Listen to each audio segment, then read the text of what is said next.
Hey, this is Jay. And this is Bill from Wrath of Typhon. And you're watching Krash Kourse Metal Show.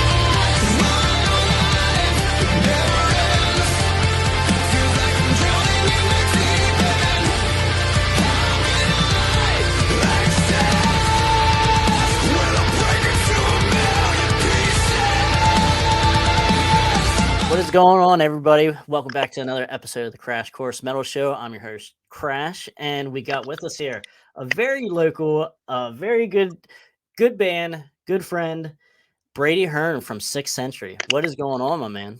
Oh, dude, it's going, brother. Thank you so much for having me on tonight. Appreciate it. No problem. Anytime, you guys are more than welcome to come on anytime. I'm a big fan of the EP that was released this past year, and that is called 6th Century, Outer Worlds and Inner Demons, right there. And also, if anyone is familiar with the band, and if you're not familiar with the band, I'll just give a little bit of like my kind of description here of like what other modern type bands they sound like. You kind of like a throw in a little bit of Asking Alexandra, Five Finger Death Punch, I Prevail, and a little bit of Motionless in White, if you will. So, I mean, Brady, am I kind of like on the right track here with that? I would think so. Yeah, I've definitely heard Asking Alexandria already and like the Motionless White. Definitely Five Finger Death Punch a lot. So I think you pretty much nailed it on the head, man. All right, guys, we had a little bit of technical difficulties there, but we figured some things out, and now we're using the backup plan right now. So, all right, Brady. So where we were at is basically talking about your influences. How I said about you guys kind of sounded like Asking Alexandra, Five Finger Death Punch, I Prevail, and Motionless in White, and so on. So those you said were basically like your guys' influences. Yeah, for sure. Yeah, some of those definitely are. Like I was saying earlier, is like Five Finger Death Punch is a huge influence. All those bands all together, Motionless in White, I mean, they're a Pennsylvania band, so that's pretty inspiring to see how far those guys have come and what they're doing and where they're going, you know what I mean? So, and like I said earlier, man, it's a high compliment, so thank you so much for that. Of course. And I just took notice now of your shirt, him. Yeah. And that's another good comparison a little bit there. There's a little bit of that. I can like the tone of his music and such. Like, okay, that nice shirt. Thank you. I appreciate it. Yeah, man. Yeah. So that's one of my favorite bands. Is it? Okay. All right. They're up there. I only have one album or I might have two right now of his, but I could always use more, obviously. But all the stuff that I have, the two that I do have of them right now, I do like. So yeah, very cool. So, but we'll get back to talking about you and the stuff that you have out now. Sure. So obviously, like I said before, the album Outer Worlds and Inner Demons is basically a EP here, and one of the songs off of it called a Million Pieces is on YouTube, and I will put the link to that in the description as well. It has over 200,000 views right now, so it sounds like it's getting it's being received pretty well. Anything like it seems like the whole EP, to be honest, is received really well as well, and I am a pretty big fan of it as well, because like you guys are like the first like actual, probably I would say put it in the category as like a modern type metal band that I had on the show, and very cool. I wasn't expecting to like this EP as much as I do, so very, very cool.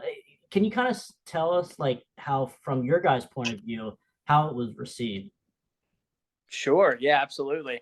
I think we mentioned this before when we talked, is, we didn't necessarily have such a solid game plan on releasing this EP, right? It was one of those things like should we hold on to it for a while or should we just put it out, whichever. And it kind of got to a point, it was like, you know what, like last summer, I think like we put out Delirium, I believe in like May or something like that. So it was like the first single off the EP. And then we had also released A Million Pieces. I think it was like July 1st. And it was like, you know what, just put this stuff out there, 2 music videos with it, 2 singles, and just see how it goes. And then we'll go from there about releasing the rest of the EP. And honestly, man, kind of doing it that way, like I don't know. I feel like it really kicked the door open for us with getting a lot more like new people, discovering the band and seeing people, react to the EP and reviewing and stuff like that. Like we didn't realize it was going to go as far as it kind of did, even with not really having such a solid game plan, Mhm. But I think from my perspective, it's definitely reaching, and it still is. Like these songs still have a lot of life in them. Even A Million Pieces, man. Like we still have plans to, really push that song even further than where it is right now. Mhm. And I think it's because it's such a huge. I mean, that song's kind of about like substance abuse and stuff like that. It's really relatable to people. So I Mhm. mean, I think that song definitely has a lot of life in it, and the whole EP. You know what I mean? It's crazy. I don't know. I guess we kind of didn't we expected it to do okay, but not as good as it's doing right now. Like I think collectively, A Million Pieces alone probably has altogether like 1 million plus like streams and views and stuff like that altogether. I Beautiful. think on Pandora alone, it has over like 600,000 streams. Okay, very So, cool. That very yeah, nice. Yeah. So, because I think, like you said, how you said about the rest of the EP might have some life to. You can still squeeze juice out of this EP here, and you guys are going to be releasing, I think, a lyric video for Winter Rain. Is that correct? actually, yeah, we actually shot a full on music video. It's Oh, okay. CGI video we did in New York back in April. So that should Mhm. be about done here soon. So we want to have it out during the summer here. So Awesome, because I think that is my favorite song off the EP. Although awesome. A Million Pieces is pretty close. It's really close, but I think like especially for the people that like the real like Five Finger Death Punch sound, like Yeah, if that's where you'll get the Five Finger Death Punch comparisons, I think. Because like I must admit, I'm not the biggest Five Finger Death Punch guy. I mean, like maybe 1 or 2 songs I can listen to, but like when I hear sure. like you guys like that's the first thing I think of, and but it's in a positive manner though. So like I don't know how you did it, but you did it. I don't know how we did either, man, but that's awesome to hear. uh, So thank you for that. yeah, of It's course. funny Yeah. because on TikTok, right? Like I do a lot of I'll post clips of like just the isolated vocals of that song. Yep. And so many people are either like Ivan Moody, which is the singer from Five Finger, like a lot of Mhm. that comparison for that particular tune. Or Mhm. we get a lot of Mark gets a lot of David Draymond, which Oh, I do okay. hear. Yeah, All I right. think like in his higher like scream distorted vocals, I hear a lot of David Draymond from Disturbed in it. Yeah, So that I could makes see sense. that. But there's so many influences, man. He has many influences. But it's cool to hear those because like all those bands, are not, for one, are very successful, but they all have distinctive kind of a sound. So Mhm. that Right. it's kind of cool. Not saying I don't feel like we have I feel like we do have a distinctive sound, and we're kind of in that realm of bands. Like, hey, like when they hear, they're like, "That's Sixth Century," just like you'd be like, "Oh, that's Disturbed," or Five Finger, 3 Days Grace, whoever it may be. Yep. Like it kind of sticks out on its own, but it's a big ball of all those and together. So it's kind of like we're a baby of it. Like people are saying, it's like Five Finger and Disturbed had a baby with 3 Days Grace or something. That's Sixth Century. Like that's cool, man. That's really awesome to Hey, hear. that's very good company to be in this time and in this age, So Oh, for sure. take it, run with it, man. It's awesome. Uh, so well, I actually speaking of Five Finger Death Punch, and you guys didn't actually get to like do many shows to promote the CP. But Right. you do have a lot of shows coming up here in the near future, and one of them is possibly at or opening for Five Finger Death Punch. Can you explain a little bit on that? Yeah, for sure, man. It's just one of those things, it's like when we heard about it, like I was doing some research, York County is our home base. Like I'm from Red Lion, Pennsylvania, Windsor, aka, I should say, but that's home base now, man. And we haven't had like a modern, like heavy, like hard rock metal band at the York Fair in a long time. Yeah. I mean, recently, I guess it would kind of been Hailstorm has been through, but I have a band like that is pretty huge. And from what I investigated, like there's no opening band or anything like that on that particular show. Mm-hmm. And I was like, you know what, man, like, why don't we just cause a ruckus and just see if we can get anybody's attention on, like, maybe we can hop on that show, open up the show for them in our hometown. Like, how cool would that be? That'd be And awesome. it kind of exploded. Like, we even got the attention of Chris Kale, the bass player. Like, he even commented on the post and was like, shit, yeah, son. That's like his saying. So to me, I'm like, okay, like he acknowledged it. He obviously knew what it was about. Like, he's down with it. And then Ivan Moody acknowledged it as well. I believe that was on Instagram. So I'm like, okay, like, you got two members of the band who's are acknowledging the idea of it. Actually, the York Fair got wind of it, and the CEO was like, well, we're unaware of this, blah, blah, blah. We're like, we're not saying we're already on it. We're trying to get on the show, but can you help? They're like, we'd love to help, but it's not up to us. It's up to, we were told this company called Variety Attractions that, book a lot of entertainment at the fairs across the United States. So we talked to their CEO, and he was like, hey, I'll submit you guys and everything, but it's not up to us. It's up to Five Fingers management. So it's like this whole ball of like, we're even stoked that it even got this far, you know what I mean? Exactly. Getting the attention of people. So as of right now, with some of the ins that we do have from two different angles, the most I can say, give anybody update on that, is that it's still, they haven't closed on it. There's a possibility we could do it. And if it's going to happen, it's going to be very last minute. We could find out the week of. Right.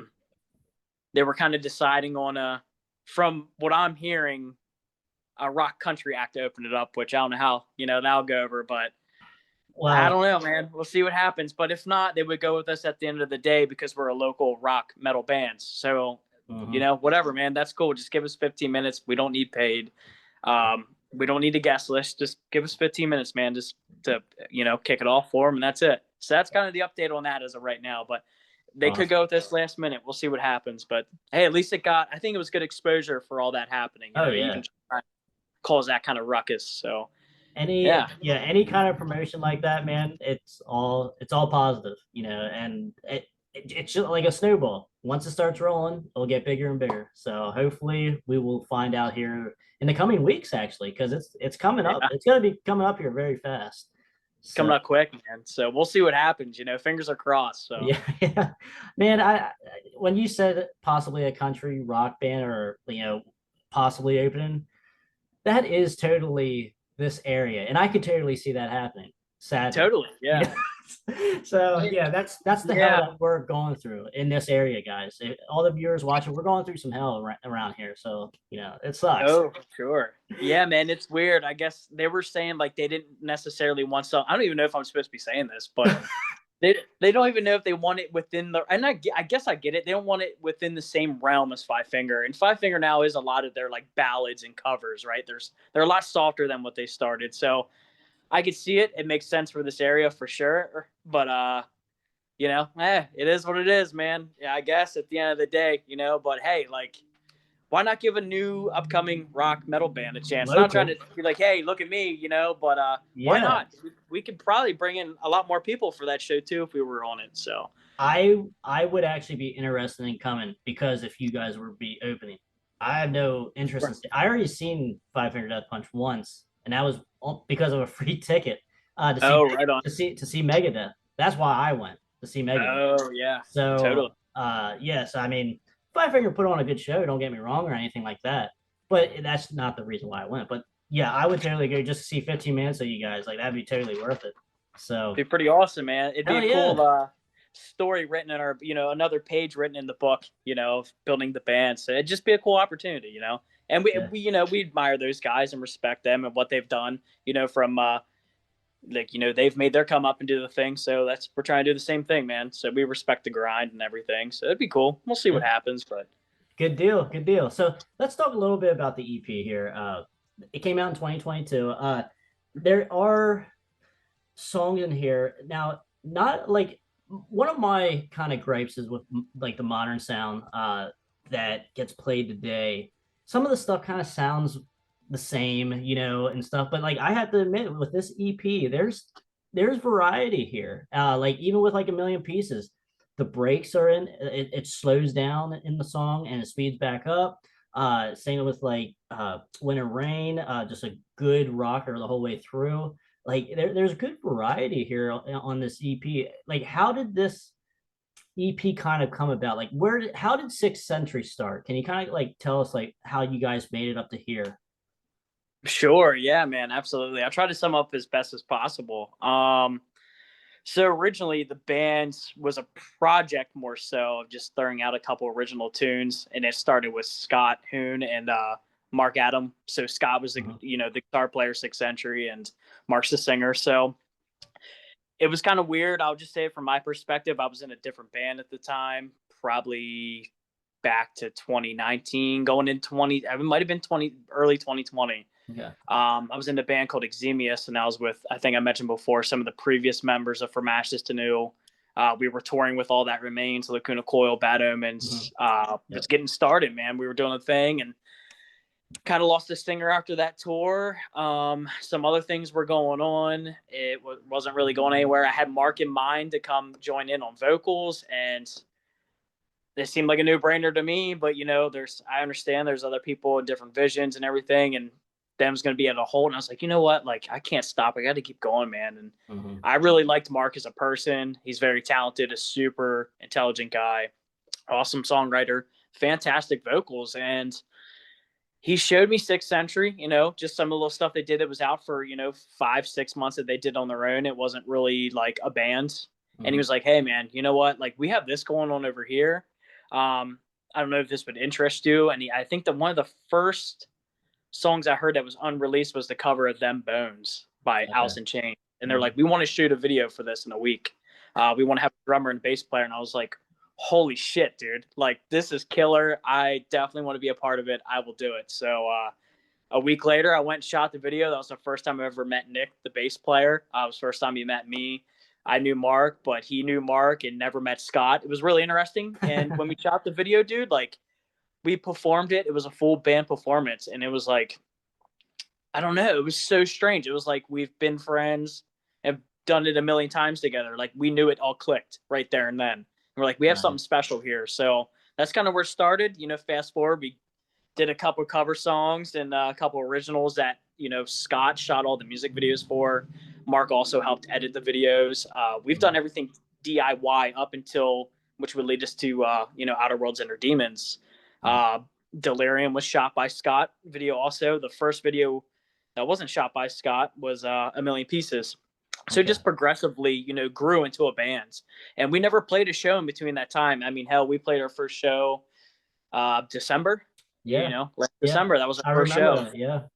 So we kind of went backwards because it happened over COVID. There was nothing else we could do. And we're like, well, let's just make content and record the songs on our own and everything. And it kind of progressively, like you were saying earlier, like asking about how the EP got received. It's just kind of how the band was getting received when we were putting out these singles and the covers. It was like, maybe we should turn this into a band and take it a little bit more serious. So that's kind of where it led us up to now, Exactly. And I think that's certainly the right decision. There's certainly something here. And obviously, like you said, it's hard for anyone, like podcasting, bands, sport teams. It's hard to gel, especially like on the first couple tries, of doing something.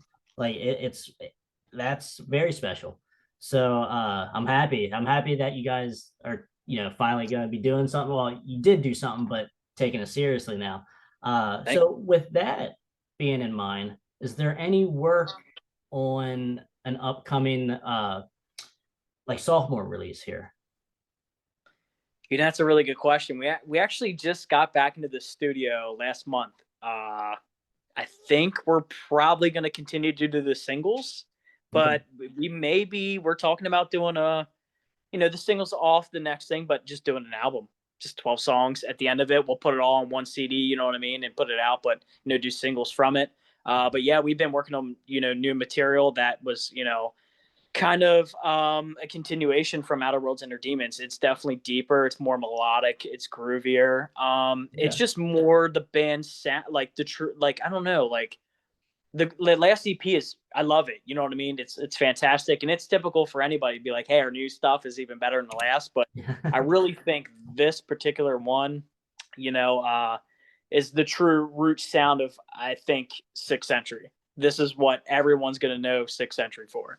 And I'm very proud of it. It's very strong. It's very unique tunes. It's kind of nostalgic in a way. It's stuff like you said with the EP, like, everything sounds the same nowadays. And yeah, we have some modern touches to it, but it's really a true core metal sound, and it's strong. And Awesome. yeah, man, I guess that's the best thing I can say about it. Very cool. Yeah, I'm quite excited to hear that. And yeah, because it's kind of like you said, like you guys were still like getting to know one another when doing the EP here. Oh yeah, And so like now you guys kind of know where each other's pockets are, so to speak. And now it kind of feels more not so maybe forced. Is that kind of like the right phrase maybe? I think so. Yeah, absolutely. It was a little different, with that EP. Like you said, exactly what you said. We were that was the first time we were all together in a studio like that, working with producers in a sense that we're helping and guiding, and that's a whole new ball game. I mean, obviously 98% of it relevantly stayed the same, and we recorded it to a higher quality, but some of those inputs and how people work and how we were in a room, that was the first time we were ever in a room all together. Okay. Given this input, that input, and it was very open. We all wanted the best for the EP and the songs to sound the best. So that was super cool. And yeah, this time around, like, we were even more prepared this time, and it was more locked in, you know what I mean, to tap into certain things and just kind of, make it even better than the last time, which the last time was a great experience as well. But yeah, I think you nailed that one right on the head, what you were saying. All right, good. And that's my hopes for it, at least anyway. And you're certainly cementing, it into existence here. So I'm happy about that. So basically, what I kind of like to talk about, or ask, I guess, if you will, pretty much everyone that I have on the show, what made you get into music, or what was like the band that made you get into music, or the album? What made, was there something that made you today? Sure, man. Yeah, absolutely. It's kind of weird. I'll go back a little bit, and I'll try not to, speak on it too much. But so my dad is a musician. So I've been around that, as long as I can remember. You know what I mean? He's a guitar player, and I've been around music and watched many band practices in the basement and sat on the steps and just kind of admired it, but never got into trying to play music until I was about 15, 16 years old. Although I tried playing the guitar around 9, didn't work. My fingers, hands were too small, just didn't have the patience to do it that time. Long fingers. Yeah. Exactly. And I'm already a short guy and everything, so I ain't got much reach, and I loved it. I loved watching my dad practice, and, all the bands he's pretty much been in, I've really liked the music they've done and everything, and just kind of admired that. And I kind of took that in through perspective as being like, me growing up, I was a skateboarder. That was kind of my thing. And like I said, once I hit 15, 16, around that same time, that's like, even before I started drumming, because I would have started drumming when I was in like the end of 9th grade to 10th grade. And prior to that, like, the game Rock Band came out, so that was a huge influence, like being able to play the drums on there, the songs, the bands, like 7th, 8th grade, I can remember where it really started getting me interested before even drumming, but having the interest too on top of my dad's stuff was like, I'm thinking like Avenged Sevenfold tunes, like Avenged Sevenfold was real big for me. Watching, drum covers when YouTube started being big and that kind of whole thing. It was a freaking like adding gasoline to the fire, man. It's just perfect all this storm. Stuff. Yeah. You know what I mean? From all these different things. And, it just kind of clicked one day later on. I was getting older and having more of the interest. I would just start sneaking down to the basement and playing on my dad's drummer's kit at the practice room. Take the, the thing off and start playing it. And nobody would ever know because they're at work or whatever. And that's where I really started getting interest. And finally got my first drum set, the end of like 15 years old, started playing with some friends from high school, and just kind of balled up, man. Because the interesting thing is about it, looking back on it, is, I guess with being a skateboarder and that, the dream of wanting to be a professional skateboarder, right? It totally changed gears, because when I started drumming, was still doing that. I never got such a response from people like I did with skateboarding that I did with drumming in the beginning. Like, I think the first time I ever performed in front of a decent amount of people, which was only like 50 at like a private party. My dad and them had me get up with his band and play a song and do like a little drum solo. I wasn't that good at the time, but when you have people run up to you and be like, holy shit, you know what I mean? Like, you have something here, and Yes. that you kind of take that into perspective. I'm like, wow, like I never heard that before. I really do love doing this. Maybe I should stick with it and see where it goes. So I kind of just ran with it and never looked back. So that's where I'm at. And I'm never going to stop, dude. Even if I make it or not, like I'm never going to stop drumming and have a love for it. So, Good. that's kind of where it started.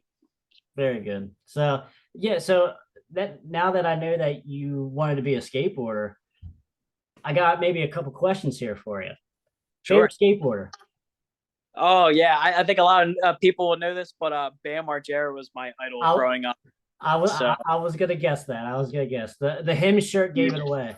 Yeah, yep, that's a huge influence, and I'm not afraid to admit it, man. Like, dude, like I don't know, like his roots skateboarding, his everything he's done at like FDR skate park back in Philadelphia. That was a big thing in the late 90s, 2000. He was really known for that kind of skateboarding transition and stuff like that. And just from being a PA guy, like Westchester is like an hour and 30 minutes from where I live. So that's super cool. Like having somebody, reach that scale professional skateboarding, then kind of turning into like a superstar, like branding himself and doing all that kind of stuff. Like the dude's a really smart guy, and some of the branding and shit he's done, it's really, inspiring. I don't know. I like all that kind of shit, even past the skateboard and everything like that. Just everything he has done is super cool.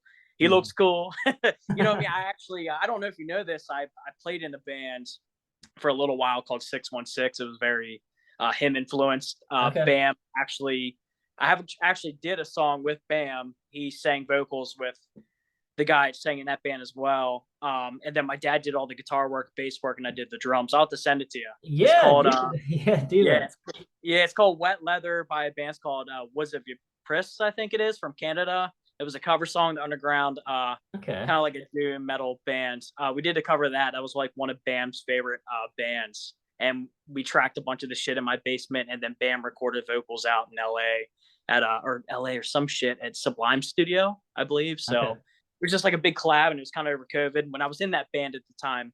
So, yeah, I mean, I've definitely been around him quite a few times. And even prior to that, like I used to go to his house and skate at the castle.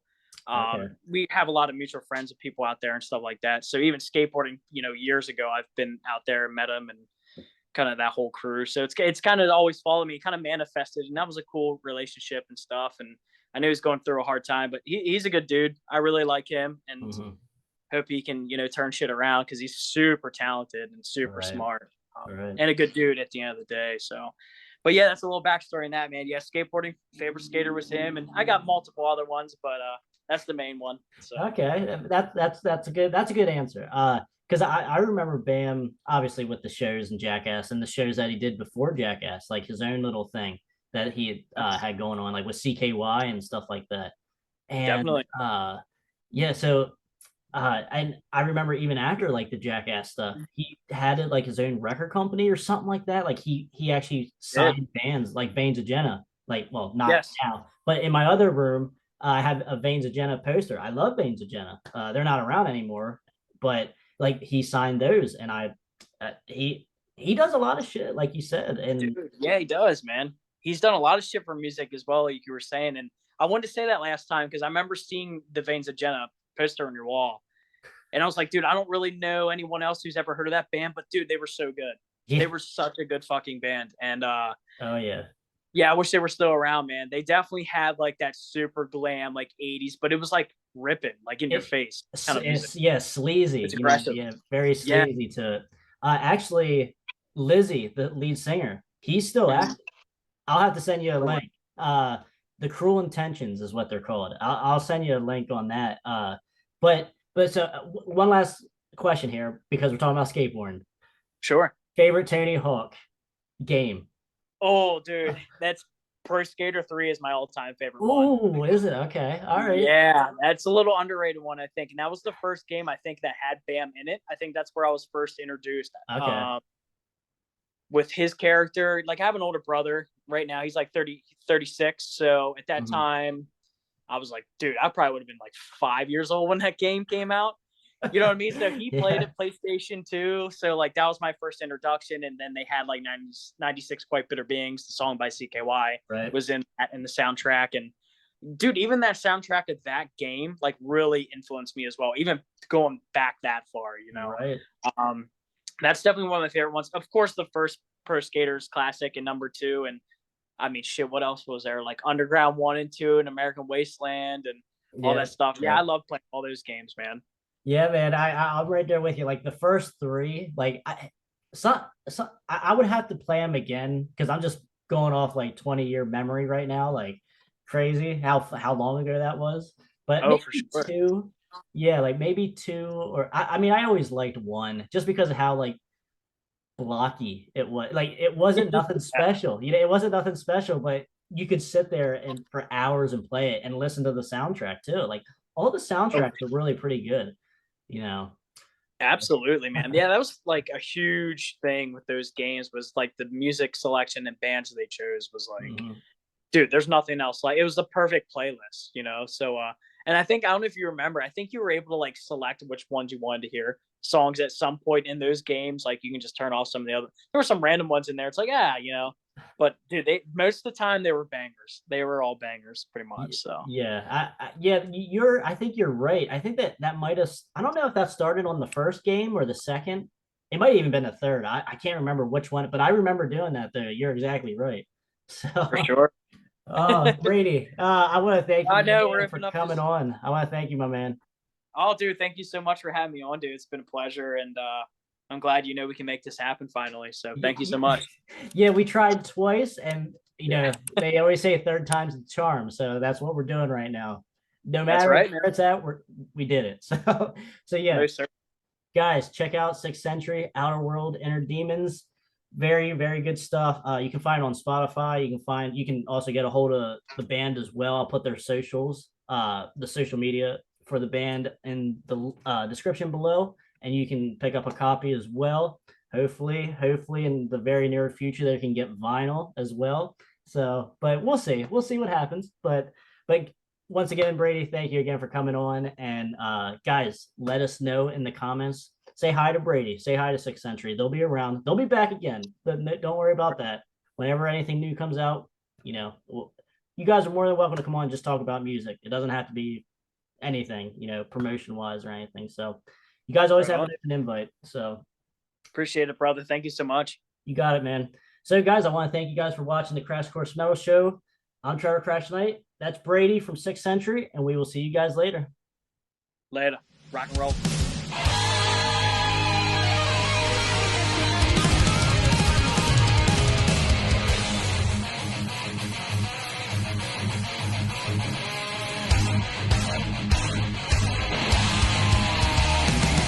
Yeah, I wrote that. It's called I Want to Rock Your Body. And then in parentheses it says to the break of dawn.